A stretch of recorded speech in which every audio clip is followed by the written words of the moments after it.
Yes guys, how's it going? Welcome back to a new video. We have just passed the halfway point of the January transfer window. Newcastle United have exactly 2 weeks today to bring in any new players before the end of the transfer window. And it's fair to say that so far it has been a little bit on the quiet side. Now, could that be because the likes of Dan Ashworth are in and are keeping things very quiet and under the table? Could that be because we're winning games on the pitch at the moment and everybody is concentrating on that? And that really, because we are playing so well, unlike in the summer where we were really going for players, the priority isn't quite as high. In fairness, we have brought in a few players so far, like Garan Kowal, who we brought in and sent straight out on loan to Hearts, and Dubravka, who we brought back in from Manchester United. But other than that, we are certainly hoping to get some more deals done and over the line. And Eddie Howe has not kept it a secret that we are very much in this window and are looking for players. And I think specifically in that midfield position. Now, we kind of knew going in at the start of this January window that midfielders, centre midfielders, was going to be a priority, especially off the back of the Jonjo Shelvey re-injury. We'd really hoped that Shelvey would have been quite a big part of the side from the start of the season. Was really unlucky to be injured, is now injured again. So because of that, we were kind of honing in on that position as I say, a priority. But it has been even further magnified following the injury to Bruno against Fulham at the weekend. Hobbling off at half-time and then being spotted in his Rooney boot at full time really does, as I say, magnify the hopes and need to try and add to the squad, specifically in that midfield position. Now, it's understood that following initial scans of Bruno, that he should be okay in the next few weeks and could well be back as quickly as a week's time, ready for that Southampton semi-final, which, you know, at the very least, if we do, touch wood, make it to that Wembley game, that he'll be available for that. Now, I actually got a tweet on Twitter the other day saying, Rob, do you believe that the scans have shown that he's going to be okay very soon? Or is that because Newcastle are trying to downplay the injury? Because we don't want everybody knowing that if Bruno's injured, then suddenly that need for that centre midfielder is even higher. I believe that the initial scans aren't too bad. I think that Bruno will be okay. I hope he's back soon. Eddie Howe is known to say that some injuries are going to be 2 weeks and suddenly they turn out to be 2 months. We saw it with Isak saying that he was going to be back soon and took a little bit longer. Touch wood again.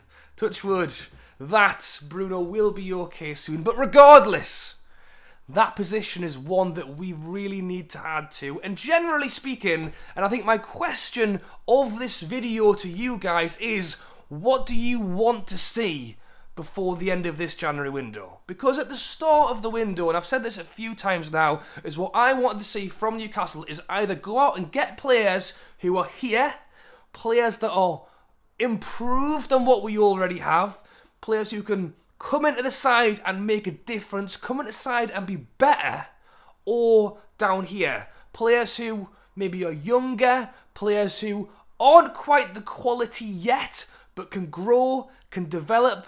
I know we brought in Garan Kowal, but players who maybe are a little bit older, a little bit more developed, can join the squad now. So that's what I wanted. With the injury to Jonjo Shelvey, with the injury to Bruno, we have three midfielders. We play 4-3-3, 4-3-3, and we have three midfielders. Willock, Joe Linton, Longstaff. And Joe Linton's been playing left wing. So if Joe Linton is now going to be in the midfield positions, we have no backup there. It could be a great excuse to start getting Isak and St. Max more game time on the left-hand side. But do we now need to start looking here? Which is what I would say is depth. It's players who aren't here. They're not world class. They're not going to bring in everything, and they're not here. They're not really young anymore, and they're probably still not where we want them to be. They're kind of there. And in this video, we are going to talk about players who are here, and are here. Do Newcastle now need to turn to players that? And the reason I don't like here, the depth column, the kind of they're not really what we want, because we don't want to have another change of the guard in the summer. We don't want to bring players in now that in the summer, when Bruno's fit again, when Shelvey's fit again, when we have the opportunity to buy players in the summer, we don't want to have to suddenly move stuff on. But if we are hoping to finish in Europe spots, if we're hoping to continue competing in these cup games, if we're going to continue to, in the second half of the season, have 2 games a week because we're catching up on games we missed from the World Cup, do we need to enter this market where maybe we didn't want to before the start of the season? That's the question as we go on to the players that we have been linked with. Now, there's loads of speculation at the moment, and as I say, in the last 24, 48 hours, it's gone a bit manic, and as I say, it's because of the Bruno injury. The magnification of that position and Newcastle's need for a player in that position has suddenly raised. Some of the players that I really like the sound of, and as I say, are more there. Ruben Neves, the midfielder from Wolves, 25 years old. You also talk in the January transfer window about availability for players. Neves himself, I think he's got 18 months left on his contract, and he doesn't want to sign a new one, which for Wolves means that they would really want to sell him to make sure they're getting money back on him rather than just letting it go. The tough thing for us is, other teams are interested. I know that Liverpool are interested in him as well, and that Wolves aren't doing very good this season. Wolves are currently sat in 16th place. I think for them, really, they'll want to hold on to him until the summer and then let him go. Unless they're getting a decent offer now, in which case they might opt to let him go a little bit sooner. Really, with 18 months left, would Wolves prefer to let him go now, get the money, or keep him to try and stay in the Prem and then sell him in the summer when they've got a little bit more time? Now, it's fair to say that he's a very talented player. We've seen him on the international stage as well. On the pitch, he can be a bit of a nuisance. And you know what it is, when those kind of players play for your own team, it's a little bit different when they're annoying you for the other team. I'd be interested to know whether he'd pass the Eddie Howe test on whether he likes him as a person and a personality, but talking about quality and ability and someone who could fit into our side quite well and can handle, I think, a few certain situations on a pitch like Eddie Howe likes with the Newcastle side, to be able to kind of go forward, to kind of be able to sit, and not just he can do one or the other, I think would be very good. And the other player who I would say is a better quality, obviously would not have the Premier League experience that Neves has had. And look, Eddie Howe likes the idea of Premier League experience. He wants players to come in and hit the ground running from the start. Is Milinkovic-Savic a little bit different? This one, 27 years old, currently at Lazio, and is reported to also have rejected a new deal as well. It's another player who I think wants to kind of go somewhere else at the moment. Is also linked with other Premier League teams. He's currently linked with Arsenal, and unlike Neves, whose contract is kind of coming to an end, I think Milinkovic-Savic would cost a pretty penny more than maybe Neves wants would. Reports being upwards of 50 million for him. But the one thing I will say is that we saw in the summer with Isak, if it's a position and a player that we need, I think we will spend the money. I honestly do, and it's an interesting one because Eddie Howe and Dan Ashworth himself, we saw him do an interview not too long ago, I think are purposely playing down the idea of how much we're going to spend this window. And that's as much for our benefit and to keep the expectations of the fans as it is to let other teams know we don't have a war chest. Oh, no, we can't spend that much. Get them down a little bit and then come out and offer the big bucks. You don't go in big, you go in small and raise your way up. I think he's a player who would cost a pretty penny more. I mean, those are a couple of players there who I think are there that would certainly elevate and add to this squad. The trouble is that, as I've mentioned earlier, I don't know if my opinion is slightly changing on this final 2 weeks of a January window. Now, don't get me wrong, if we could go out and get one of them or both of them, that would be great, brilliant. Maybe, or even one of them and one of these guys. What about Varela, the youngster from over at Boca Juniors, someone who's being, compared to the next Sergio Busquets, however you want to say it. Him and Neves. That will be a young upcoming with a great range of future talent, but then also with not quite world class in my opinion, but a very good player who would add. The trouble is, if you're not getting them, are we then going to end the window and turn around and go, oh dear, we didn't get anyone? And that's when it kind of opens up the market of that line there. Now, on this line, we've got a couple of options. Scott McTominay is still swirling around as an option now. He's not young anymore, he's not there, but he is Premier League proven and he would help bulk up the squad. We are being linked with the Chelsea players again. The Telegraph has wrote a report that Newcastle are interested in Gallagher again, Ruben Loftus-Cheek and Ziyech. All a little bit different. I think of the three, Gallagher was the one we were highly linked with back in the summer window and is still the one out of that three that I would be interested in. Gallagher is 22 years old, Loftus-Cheek is 26, Ziyech is 29.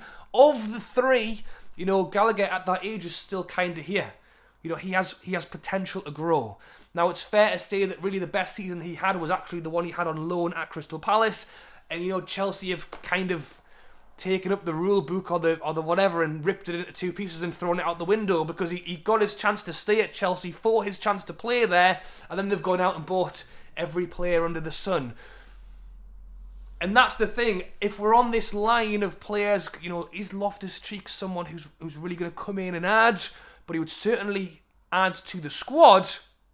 Can we get him on a loan till the end of the season? Can we get Conor Gallagher on a loan till the end of the season? It takes the pressure off us having to be like, it's either this, that, or nothing, and go, let's line up a few options and see what's available. Because I don't think our owners will go out and suddenly spend a load of money on a Loftus-Cheek.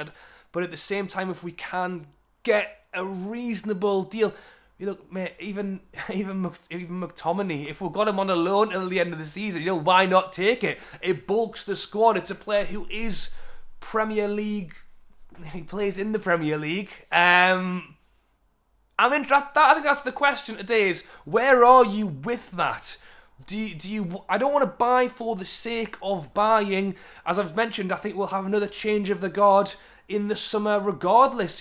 Some of the players that are in our squad right now, I think it's fair to say that Dunmont's been a very loyal servant.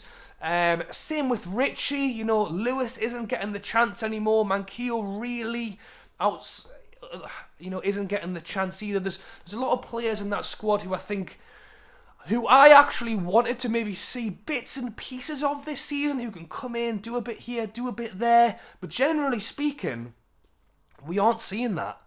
And if they aren't going to play a bit part, what happens? Players like Fraser are actually being linked away this January window, and that could be part of it as well. Are we looking to maybe move players on before we really go out and get active this window? I think for me it will be a mix. It would be, where can we go, what can we get, but at the same time, we don't want to be left short. Look, if you offer me the options of these three, as I've gone, young but with potential, kind of middle of the line, who will just kind of be like come in, will add to the squad, or that world-class talent. I mean, I can order for you now. I'd go here, here, here. But if we don't organise this or this, is it better to do something or nothing? And we have been linked with a number of players, and I'm pretty sure that we are in line to get a few of these done. And I think midfield, as I say, has taken a big magnification over what will hopefully happen in this January than maybe it happened previously. And fingers crossed that Bruno knock indeed will not be too bad, and we will see him back very soon. I mean, of the lot, I think Milinkovic-Savic for me is one I'm interested in. I think he can do a lot for us there, and will certainly be a big asset to the team we've got. I mean, you go back to the Leicester players as well, who have gone a little bit quiet, the Madisons, the Tillemans. Generally speaking, I think we have options out there. January's never an easy window, and we'll have to see what we come up with. Alright guys, thanks for watching as always. Drop a like and subscribe if you are still watching. 16 minutes later, I actually spoke a lot longer today than maybe I had planned to, but I think it's an interesting one. I think it's great to hear that some of these names are being linked. I've got no doubt Dan Ashworth will be behind the scenes lining some stuff up that we maybe haven't heard either, but I think even a Neves on a reasonable price would be a good one. But what I'm also interested to hear is your thoughts on maybe some of those guys. Because look, those Chelsea players, you know, we've got our fingers burnt in the summer, we sat around, we hoped, we waited, it didn't happen. And that's with any transfer. You have to keep your options open, and you also have to pull the trigger when the price is right. We saw that with Isak, and I think we will do that again before the end of this January window. Alright guys, thanks for watching. As I say, like, comment, subscribe if you haven't already. Loads of videos going on right now. Palace away this weekend, and I am going down there, so we'll have loads of videos for that. Cannot wait. Thank you for watching. Enjoy your night, and I'll catch you later.